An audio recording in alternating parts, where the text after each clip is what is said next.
इसी पर हम चर्चा करेंगे। खास मेहमान हमारे साथ जुड़ चुके हैं। आलोक वत्स जी जुड़ गए हैं जो कि बीजेपी लीडर हैं और निरंजन पोद्दार जी भी हमारे साथ जुड़ गए हैं जो कि पॉलिटिकल एनालिस्ट हैं। आप दोनों का बहुत इस्तकबाल है सलाम टीवी में। निरंजन पोद्दार जी भी जुड़े हुए हमारे साथ। आप क्या कहेंगे जिस तरह से अमित शाह ने ये बयान दिया है, क्योंकि मामला तो अभी जेपीसी में है और फैसला भी जेपीसी को फिलहाल लेना है इस मुद्दे पर, तो अमित शाह के इस बयान का क्या मतलब निकालें, आप किस तरह से देख रहे हैं इसे? देखिए जाहिरा जी, ऐसा है, राजनीतिक दल है और राजनीतिक लोग जब भी चुनाव आता है या समझ लीजिए जब भी ऐसा जो मामले होते हैं तो उस समय जनता को किसी भी प्रकार से जो अपने वक्तव्य से अपने बयानों से जनता को कहीं ना कहीं अपने पक्ष में करने का प्रयास करते हैं। और जिस तरीके से वक्फ आज की तारीख में ये एक मुद्दा ऐसा है जिसके पक्ष और विपक्ष में आपने देखा होगा कि अनेकों प्रकार की जो तर्क दिए जा रहे हैं, अनेकों प्रकार की बहस की जा रही है। लेकिन वास्तविकता ये है कि जिस तरीके से आपने देखा कि चुनाव जब भी होते हैं तो अमित शाह ने जिस तरीके से भी बयान दिया है, उसके इतर अगर हम दूसरी पार्टियों को देखेंगे तो वो भी ऐसे ऐसे बयान देते हैं या ऐसे ऐसे वायदे करते हैं जनता के बीच में जब चुनाव में जाते हैं जो उनके अधिकार क्षेत्र में ही नहीं आता है। कि जिस तरीके से आपने देखा होगा जब जम्मू कश्मीर के अंदर चुनाव चल रहे हैं और वहां की क्षेत्रीय पार्टियां पीडीपी या नेशनल कॉन्फ्रेंस या अब मान लीजिए जितने भी वहां के जो क्षेत्रीय दल है वो ये कह रहे हैं कि अगर हम सत्ता में आए तो हम यहाँ पे 370 को दोबारा से रिपील कर देंगे, यानी कि दोबारा से बहाल कर देंगे 35 और 370 को। आप मुझे एक बात बताइए कि बिना संसद की अनुमति के वो कर सकता है? और जबकि उस स्थिति में जब जम्मू कश्मीर आज की तारीख में केंद्र शासित प्रदेश है, लेकिन उसके बावजूद भी वो ऐसे बयान दे रहे हैं। तो कहने का तात्पर्य ये है कि जिस तरीके से वक्फ संशोधन बिल सरकार लेकर के आई और उसके बाद में एक आम सहमति बनी कि इसको जेपीसी में भेज दिया जाए। जेपीसी जिस तरीके से आप जानते ही होंगे कि लोकसभा और राज्यसभा यानी कि अपर सदन और लोअर सदन दोनों के मिलाकर के लगभग 30 से 31 सदस्य होते हैं। वक्फ की जो जेपीसी समिति है इसके अंदर 31 सदस्य है और 31 सदस्यों के अंदर आप ये देखेंगे कि लगभग 21 सदस्य लोकसभा के मेंबर और लगभग 10 सदस्य जो है वो राज्यसभा के मेंबर। अब इनके अंदर असदुद्दीन ओवैसी, इमरान हुसैन को मिलाकर के लगभग आप ये समझ लीजिए 7 से 8 मुस्लिम सांसद भी इसके अंदर शामिल है। तो बिना चर्चा के, बिना मंत्रणा के, बिना इस जेपीसी के अंदर जो चर्चा की है ऐसा कोई भी प्रावधान नहीं है कि भाई उसको संसद के अंदर लाया जाए। ये बात भी पक्की है। और जिस तरीके से जनता ने जेपीसी ने यानी कि अंबिका पाल जी के नेतृत्व के अंदर जो जेपीसी बनी थी उसने जनता से राय मांगी और आपने देखा होगा कि लगभग 7-7.5 करोड़ लोगों के वहां पे सजेशंस या लोगों की जो लोगों के मशवरे वहां पे पहुंचे, वो भी आपने देखा होगा पक्ष के या विपक्ष के। अब इन सारी चीजों का एक नीति निर्धारण करके, इनका एक मूल्यांकन करके उसके बाद में जेपीसी तय करेगी कि इसको संसद में पेश किया जाए तो किस प्रारूप में पेश किया जाए, कौन कौन से संशोधन तर्कसंगत है, कौन कौन से संशोधन तर्कसंगत नहीं है। ये सारी की सारी चीजें, इसका निर्णय तो जेपीसी करेगी। लेकिन आज जिस तरीके से हरियाणा के अंदर चुनाव है और चुनाव के अंदर आपको पता ही है कि हर एक पार्टी अपने नफे नुकसान के हिसाब से अपने मुद्दे दोहराती है और भारतीय जनता पार्टी का ये आज की तारीख में एक समझ लीजिए प्रबल मुद्दा है कि हम वक्फ कानून के अंदर जिस तरीके से 1993-94 के अंदर और उसके बाद में 2013 के अंदर असीमित पावर दे दिया था, उसको कहीं ना कहीं संशोधित करके इसमें एक चीज और है जाहिरा जी। देखिए ऐसा नहीं है कि कोई भी चीज परिपूर्ण हो, लेकिन जिस तरीके से हठधर्मिता चाहे इस पक्ष की हो चाहे उस पक्ष की हो, हठधर्मिता कहीं ना कहीं लोकतंत्र के अंदर मेरे हिसाब से स्वीकार्य नहीं होनी चाहिए कि इसमें कोई संशोधन होना भी नहीं चाहिए। क्योंकि वक्फ किस लिए किया जाता है, इसकी अवधारणा क्या थी? वक्फ की अवधारणा ये थी कि जो गरीब मुसलमान है, जो वंचित मुसलमान है, उसको कहीं ना कहीं इसके वक्फ के द्वारा या वक्फ कानून के द्वारा या वक्फ बोर्ड के द्वारा उनको सबल बनाने में। लेकिन वास्तविकता क्या है, आज आप देख रहे होंगे इसी वक्फ के तहत बहुत सारे भूमाफिया पैदा हो गए। उनको एक आम मुसलमान को इससे कोई लाभ नहीं हो रहा, बल्कि कई लोग तो प्रताड़ित भी हो रहे हैं। तो उसके अंदर जिस तरीके से केवल इसको एक पक्ष, अगर ऐसा कुछ हो भी रहा है तो उस पर जांच होनी चाहिए, उस पर कार्रवाई होनी चाहिए। पूरी तरीके से ही बदलाव आखिर कहां तक सही है, ये भी सवाल उठता है। निरंजन पोद्दार जी, आपके पास आना चाहूंगी मैं। देखिए बार बार ऑपोजिशन की तरफ से कहा जाता है कि आईन खतरे में है, आईन को बदलने की कोशिश की जा रही है, जो इस तरह की बयानबाजी भी होती है और इस तरह के जो फैसले हैं वो लिए जाते हैं। यहाँ पर आपको क्या लगता है, क्या उससे जोड़कर भी इस बयान को देखा जा रहा है? देखिए जाहिरा जी, ऐसा है, अगर मेरा विचार पूछेंगे तो मेरा यह मानना है कि जैसी दृष्टि वैसी सृष्टि। अब आप अगर बात करें संविधान की, आपने कहा आईन को बदलने की बात है, तो देखिए आपको एक चीज मैं पूछना चाह रहा हूं अभी संदीप जी कह रहे थे कि बाबा साहब की संविधान की किताब से चलेगा देश, बिल्कुल निश्चित रूप से उसी से चलेगा, लेकिन उसके अंदर तो वफ़ का कहीं जिक्र है क्या? संविधान की किताब में अगर कहीं भी वफ़ का कोई जिक्र हो तो आप मुझे वो पैरा बताइए कि इस पैरे में इस पन्ने के अंदर है। अगर उसी से चलना है तो फिर तो वफ़ वैसे ही असंवैधानिक हो गया, क्योंकि ये तो बाद में जोड़ा गया है। पहली बात। दूसरी बात, देखिए कुछ चीजें ऐसी हैं जो आपको तर्क और कुतर्क के आधार पे आपको तय करनी पड़ेंगी। ऐसा नहीं है कि एक व्यक्ति ने कह दिया कि ये हमारी हठधर्मिता है, हम इसके अंदर जो है उसी को हम अडिग रहेंगे इसके अंदर, तो ऐसा नहीं होता है। जो भी चीजें संवैधानिक रूप से संविधान के तहत सारी की सारी चीजें, और अभी जो मुस्लिम स्कॉलर हमारे साथ जुड़े हुए हैं वो कह रहे थे कि अल्लाह की प्रॉपर्टी है, अल्लाह की राह के अंदर ये प्रॉपर्टी काम आती है, तो मैं इनसे एक चीज पूछना चाहता हूं, इस विश्व के अंदर भारत के अलावा एक देश बताइए जहां पे वफ़ कानून लागू हो, जहां पे वफ़ की कोई अवधारणा हो। 57 मुस्लिम देश है, वहां पे जो प्रॉपर्टियां है, वहां पे जो जमीनें अल्लाह के नहीं है, वो जमीनें अल्लाह की नहीं है, अल्लाह के कायदे में नहीं लगी हुई है, वो अल्लाह की राह में नहीं काम आ रही है वो। लेकिन वफ़ तो वहां तो नहीं है। पाकिस्तान जो इस्लामिक राष्ट्र है उसमें भी वफ़ नहीं है।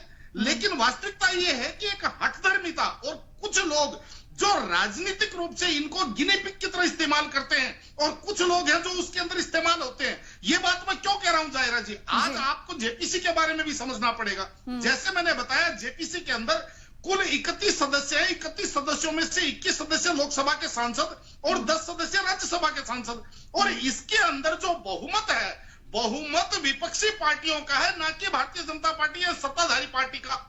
और जो जेपीसी का निर्णय होता है जाहिरा जी, वो या तो सर्वसम्मति से होता है या फिर बहुमत के आधार पे होता है। अगर जेपीसी का मान लीजिए ये निर्णय निकल करके आएगा, इसके अंदर चेयरमैन की वक्त नहीं होती कि अगर बहुमत उसके खिलाफ हो तो वो उस चीज को अप्रूव कर दे। अगर जेपीसी की इसके अंदर अप्रूवल निकल करके आएगी, इसको लोकसभा में इन संशोधनों के साथ इस बिल को पेश किया जाए, तो आप ये समझ लीजिए या तो वो सर्वसम्मति से पेश होगा या फिर वो बहुमत से जेपीसी पास होगा। तो आप वहां जब बैठेंगे तो वहां तो जब इसको तो सहमति दे देंगे, लेकिन टेलीविजन चैनल के ऊपर कुछ लोगों को भड़काने के लिए या कुछ लोगों को उकसाने के लिए केवल टेलीविजन चैनल के ऊपर अच्छी अच्छी बातें करेंगे, अच्छे अच्छे भाषण देंगे, अच्छी, तो कहीं ना कहीं इसी से देश के अंदर जो आज एक वैमनस्यता का वातावरण चल रहा है जाहिरा जी, वो इसी वजह से चल रहा है। क्योंकि जब भी कहीं कोई विवाद होता है तो विवाद का मतलब संवाद होता है। आप ये कह दें कि मेरे को किसी संवाद की आवश्यकता नहीं है, मैं जो कह रहा हूं वो नाला यही कूदेगा, तो वहां पे आप ये समझ लीजिए कभी भी विवाद समाप्त नहीं हो सकता। विवाद केवल संवाद से समाप्त हो सकता है। रही बात जो मैंने आपको कहा कि जिस तरीके से अमित शाह भाषण दे रहे हैं, निश्चित रूप से ये मैं मान रहा हूं कि जिस तरीके से भारतीय जनता पार्टी अपने आप को हारा हुआ खिलाड़ी महसूस कर रही है, वो कहीं ना कहीं किसी न किसी भी मुद्दे को लेकर के एक पोलराइजेशन करके और अपना कहीं ना कहीं राजनीतिक जो उनका क्षुण हो रहा है, राजनीतिक जो उनकी जो गिरावट आ रही है, उस राजनीतिक गिरावट को रोकना चाह रहे हैं। मैं तो कई बार इस चीज की मुखालफत कर चुका कि अब आप इन मुद्दों को छोड़ करके आप इन चीजों पे आइए कि जनता को क्या चाहिए, देश को क्या चाहिए, आम जनता को क्या चाहिए। आपने 10 वर्ष पहले जब आपने सत्ता संभाली थी, उस टाइम जो मुद्दे और जो फलसफे और जो जुमले आप लेकर के चल रहे थे, आज 10 वर्ष बाद में भी आप कह रहे हो कि वो चोर है, उसने घोटाला कर दिया, ये घोटाला कर दिया। 10 वर्ष में आपने एक चूहे को तो कन्विक्ट करवाया नहीं, और आप 3 लाख करोड़ का घोटाला अभी भी सर पे लेके उतरे। तो वो चीजें एक अलग हो सकती है, लेकिन जो सच्चाई है, सच्चाई के लिए आपको बोलना पड़ेगा। और मेरा यह मानना है कि वफ़ के अंदर जिस तरीके से असीमित शक्तियां इसके अंदर दी गई हैं, अगर आप मुझे 10 सेकंड का समय और दें तो मैं बता सकता हूं। देखिए, मेरी प्रॉपर्टी है, मैं अगर उसको वफ़ करना चाहूं तो मेरे पास उसके डॉक्यूमेंट्स तो होने चाहिए कि ये प्रॉपर्टी मेरी है, मैं इसको वफ़ करने का अधिकारी हूं। अगर कोई आदमी मेरी प्रॉपर्टी की किराएदार रहता है, 10 वर्ष तक वो अदीब साहब मेरे यहाँ किराएदार है, जाते टाइम वो वफ़ को दे जाए, कहे जी मैंने ये प्रॉपर्टी वफ़ कर दी, तो उनको वफ़ करने का अधिकार ही नहीं है। अगर अधिकार होगा तो आपके पास डॉक्यूमेंट्री सिस्टम, कौन कहता है कि वफ़ की जिन जमीनों के ऊपर उनके बाकायदा पूरे डॉक्यूमेंट्स हैं, उन डॉक्यूमेंट्स के आधार पे वो उस जमीन का मालिकाना हक जताता है, तो कोई भी वहां पे कोई विवाद का कोई विषय नहीं है। विषय तब उत्पन्न होता है जब आदमी कहता है कि 1400 ईस्वी में फलाना बादशाह आया था, ये जमीन उसकी थी और वो वफ़ कर गया था, तो विवाद वहां उत्पन्न होता है। क्योंकि सन 1947 के बाद में, यानी कि देश की आजादी के बाद में जब संविधान लागू हुआ, उसके बाद में भारत के अंदर एक भू राजस्व कानून लागू हुआ। अगर आप भू राजस्व कानून को मानते हैं। सन 1947 के बाद में जिसके पास जो संपत्तियां हैं वो संपत्तियों का मालिक है, और जिसका जो हस्तांतरण होता है, नामांतरण होता है, या जिसका दान जो दान, बिल्कुल देखिए, अगर हक जताया जा रहा है तो आपके पास प्रूफ भी होना चाहिए उस बात का, वो भी अहम है। यहाँ पर शायद निरंजन जी अपनी बात रख सकते हैं। अकील साहब, आपको एक चीज की जानकारी नहीं होगी, सन 1947 में बंटवारा जब देश का हुआ तो कुछ लोग यहां से पाकिस्तान चले गए, पाकिस्तान के कुछ लोग यहां पे आ गए। जो यहां से पाकिस्तान चले गए वहां से जो निकल करके यहां पे आए, तो वहां की जमीनें तो सारी की सारी जो यहां से गए उनके हक में आ गई। लेकिन जो वहां से आए और जो यहां से गए थे, उनकी जो जमीनें हैं उनके ऊपर वह अपना अधिकार जमाता है। एक बार अगर आपके पास समय हो तो मेरे साथ आइए, मैं पुरानी दिल्ली में आपको हजारों प्रॉपर्टियां ऐसी दिखा सकता हूं। सन 1947 से बंटवारे के बाद में जो लोग आकर के उन प्रॉपर्टियों के अंदर रहे, जो वहां से विस्थापित थे, वो यहां आकर के रह रहे हैं। लेकिन आज कस्टोडियन के नाम पे, आज वक्फ बोर्ड के नाम पे उनको नोटिस भेजे जा रहे हैं। तो मैं एक ही बात आपसे पूछना चाह रहा हूं कि हमारे यहाँ भू राजस्व कानून सन 1950 के बाद में लागू हुआ, तो भू राजस्व कानून के तहत 1947 से पहले की जो प्रॉपर्टी है उसके मालिक अकील साहब या वक्फ बोर्ड कैसे हो गए? मेरा तो केवल इतनी सी समस्या का समाधान कर दीजिए। सन 1950 के बाद में जिस व्यक्ति ने अपनी निजी प्रॉपर्टी को वक्फ किया है, वो प्रॉपर्टी निश्चित रूप से आपकी है। उसके ऊपर कोई भी आदमी अगर उंगली टिकाता है तो मेरे हिसाब से वो जबरी बिल्कुल देखिए, ये तमाम चीजें पूरे प्रोसेस के साथ पूरी होती हैं। रंजन पोद्दार जी क्या जवाब देंगे?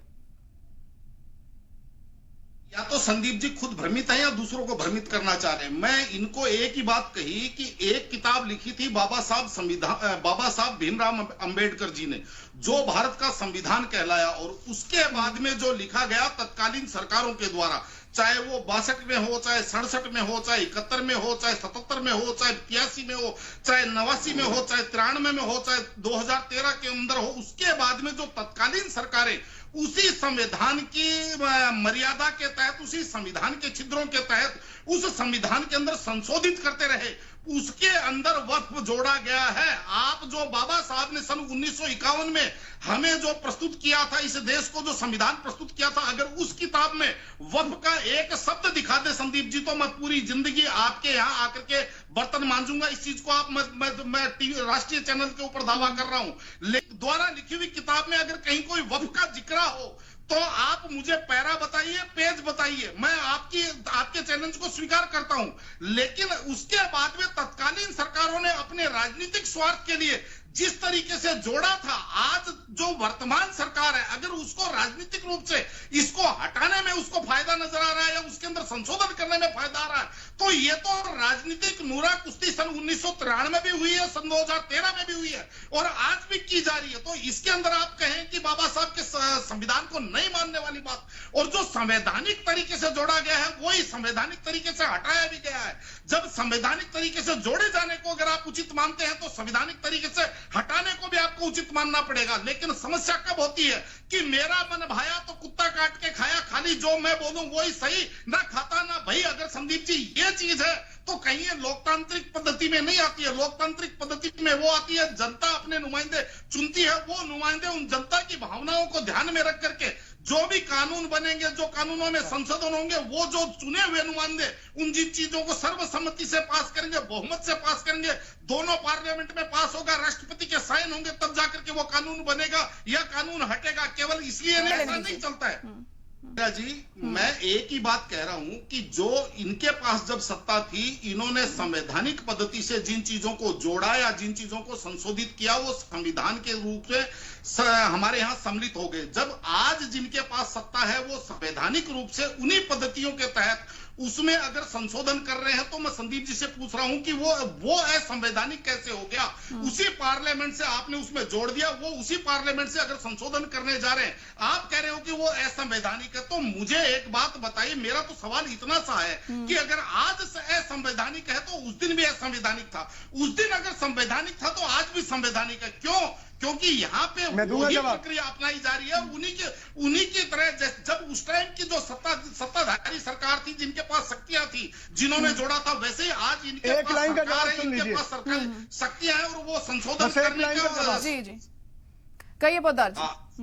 जाहिरा जी, संदीप जी से ये पूछिए, चुनाव के अंदर बयानबाजियां होती है या नहीं होती है? अभी 15 दिन पहले खड़गे जी ने क्या बोला आप था अमित शाह कि को अगर क्लीन 20 चिट देने बैठे सुनिए, थे यहाँ पे। पहले बात सुनिए, नहीं, आप अमित सुन शाह लीजिए को संदीप जी, बात सुन मेरा लीजिए 20 पहले दिन पूरी, पहले फिर बोलिएगा। अभी 20 दिन पहले खड़गे जी ने क्या बोला, अगर 20 सीटें इधर से उधर होती तो ये लोग हाँ। जेल में होते, तो क्या वो संवैधानिक प्रक्रिया थी? वो संवैधानिक बिल्कुल संवैधानिक है, अरे घोटाले भैया, बाद यहाँ जेल में पे जाने चाहिए। जिस तरीके से चुनाव के अंदर जिस तरीके से पत्थरबाजी चल रही है, चाहे वो आपकी तरफ से चल रही है, चाहे भारतीय जनता पार्टी की तरफ से चल रही है, मैं अगर उसको गलत मानता हूं तो मैं आपको भी गलत मानता हूं, और अगर वो आप गलत वो गलत है तो आप भी गलत है। ये गलत दोनों जगह से है, और मैं तो इस चीज की शुरू से मुखालफत कर रहा हूं कि हमारे यहाँ जिस तरीके से विरोध की राजनीति होने लगी, जिस तरीके से विपक्ष की राजनीति, वैमनस्य की राजनीति होने लग गई, उसके बजाय केवल विपक्ष की राजनीति होनी चाहिए। लेकिन वास्तविकता ये है कि आज जो राजनीति का चेहरा यहाँ पे नंगड़ की स्थिति, यानी कि नंग राजनीति की तरफ भारत आगे बढ़ गया है, ये बड़ा दुखदाई है। वो आपकी तरफ से भी है और वो उनकी तरफ से भी है। इसके अंदर दूध का दूल्हा कोई भी नहीं है। मैं तो स्पष्ट शब्दों में ये बात कह रहा हूं। निरंजन पोद्दार जी, कहिए आप किस तरीके से वक्फ बिल को लेकर, देखिए सियासत गरमाई हुई है, एक के बाद एक बयानबाजी यहाँ पर हो रही है, और अब अमित शाह ने ये जो बयान दिया है, इसके बाद भी तमाम रिएक्शंस आ रहे हैं। कांग्रेस की तरफ से कहा जा रहा है कि आइन पर यह हमला है, और हम तो लगातार यही बात कह रहे थे। देखिए जाहिर जी, निश्चित रूप से ये अप्रिय चीज है, इसके अंदर कोई दो राय नहीं। लेकिन जिस तरीके से मैंने अभी आपको बोला, चुनाव के अंदर वार प्रतिवार इसी तरीके से होते हैं। जिन लोगों के हाथ में जो चीजें संवैधानिक रूप से, जिनके पास पावर नहीं है। आज आप मुझे एक बात बताइए, हरियाणा के अंदर जाकर के अगर कांग्रेस कहती है, हरियाणा के चुनाव में जाकर के कहती है कि अगर हम सत्ता में आए तो हम यहाँ पे एमएसपी की गारंटी लागू कर देंगे, तो मुझे एक बात बताइए, इस बयान को आप किस परिप्रेक्ष्य में देखेंगे कि अगर राज्य के पास एमएसपी की गारंटी लागू करने का अगर अधिकार है, तो फिर हिमाचल में क्यों नहीं कर रहे, फिर तेलंगाना में क्यों नहीं कर रहे, फिर जहां जहां इंडिया गठबंधन की सरकार है वहां एमएसपी की गारंटी लागू क्यों नहीं कर रहे? और अगर आपके पास, राज्य के पास उसका अधिकार क्षेत्र नहीं है, तो आज आप जनता को मूर्ख बनाने के लिए ये बात क्यों करें? तो जिस तरीके से चुनाव के अंदर आए बगाए कुछ भी बोला जाता है, जिस तरीके से जिस चीज से राजनीतिक नफा नुकसान हो, वो चीजें कही जाती हैं, चाहे वो इस पक्ष की, चाहे वो उस पक्ष की। इसीलिए मैं जो बार बार कह रहा हूं कि आज की तारीख में जो भारत की जो राजनीतिक जो एक प्रतिष्ठा हुआ करती है, हमारे यहाँ जो शालीनता हुआ करती थी, जब हमने देखा है कि जब इंदिरा जी और नेहरू जी एक सदन में हुआ करते थे, और सदन के अंदर जब भी बोलते थे, अटल जी जब बोलते थे, इंदिरा जी और अटल जी जब एक साथ सदन में बैठते थे, और जब अटल जी बोलते थे, विपक्ष के नेता थे, राजनीतिक रूप से बहुत बड़ा उनके पास कोई स्टैग नहीं था, यानी कि भारतीय जनता पार्टी की कोई बहुत सीमित सीटें थी, लेकिन उसके बावजूद भी वहां पे जिस तरीके से सारा सदन पिन ड्रॉप साइलेंस उसको सुनता था और इंजॉय करता था, और पूरा देश उस चीज की उसके ऊपर समझ लीजिए अपने विचार बनाता था। और इसी तरीके से जब सत्ता पक्ष बात करता था, उस समय जिस तरीके से हास परिहास होता था। लेकिन आज वास्तविकता यह है कि आज जब यह स्थिति हो जाती है कि सत्ता पक्ष और विपक्ष एक तरह का जिसको कहते हैं कि तीर तलवार तोप तमंचे वाली स्थिति में आ रहा है, कि केवल उनको एक जिसको कहते हैं युद्धक राजनीति, जिसको मैं देख रहा हूं, या यूं कहें कि वैमनस्य की राजनीति, इस पक्ष से या उस पक्ष से, मैं किसी को क्लीन चिट नहीं दे रहा हूं। ये भारत के लोकतंत्र और जो हमारे संविधान निर्माता थे, जो हमारे नीति नियंता थे, कहीं ना कहीं यही चीज तो निरंजन जी ऑपोजिशन भी कहता है सत्ता पक्ष को लेकर कि वो भी इसी तरह का बर्ताव करते हैं। निश्चित रूप से देखिए, सत्ता पक्ष भी इसके अंदर बराबर का भागीदार है। मैं तो ये कह रहा हूं ना कि इसके अंदर 19 या 20 कोई हो सकता है, लेकिन इसके अंदर 10 और 20 का फर्क नहीं है। इसके अंदर ये 19 है, वो 20 है, वो 19 है, ये 20 है। मैं इस चीज का निर्णय करने की क्षमता मेरे में नहीं है, लेकिन है दोनों पक्ष में, और दोनों बराबर के भागीदार है। मैं तो ये आपके टेलीविजन चैनल पे कह रहा हूं, जो मेरे हिसाब से आने वाली पीढ़ी के साथ एक बहुत बड़ा पक्षाघात हो रहा है। क्योंकि जिस तरीके से जो भी लोकतंत्र खत्म हुए हैं, जहां पे भी लोकतांत्रिक प्रक्रियाएं संकट में आई है, वो ऐसी ही राजनीति की वजह से आई है। तो कहीं ना कहीं ऐसा ना हो, भगवान ना करे, कि हमारे यहाँ पे भी जो लोकतांत्रिक पद्धति हमारे को सन 1950 के अंदर हमारे नीति निरंताओं ने दी थी, कहीं ना कहीं वो विलुप्त ना हो जाए, ना यहाँ दोबारा से कहीं निरंकुश शासकों की दोबारा से कहीं बोलबाला ना हो जाए। क्योंकि जिस तरीके से आज चलिए ठीक, फिलहाल आप सभी का बहुत शुक्रिया हमारे साथ जुड़ने के लिए।